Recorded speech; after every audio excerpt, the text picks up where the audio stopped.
Welcome to Pindar Poetry. We hope you learned something new. You'll begin by making sure the iPhone is ready. Update to iOS 17 or later and restart so the dynamic island gets full feature support. Next, you must enable notifications, background app refresh, and live activities for the apps you want to use. This gives the island content to show. Once done, open Control Center and add live activities or media widgets, and grant microphone or camera access if an app requires them. This avoids interruptions and lets the island surface relevant controls. Now you'll learn the gestures. Tap the dynamic island to expand quick info like timers, media, or live activities. Hold to reveal full controls or a lightweight app preview so you can act without leaving your current app.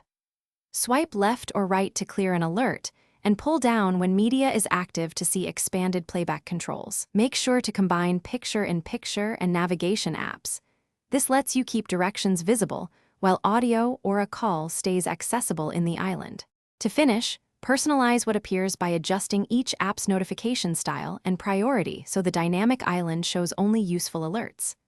Once done, set focus exceptions and widget priorities to prevent clutter during work or sleep.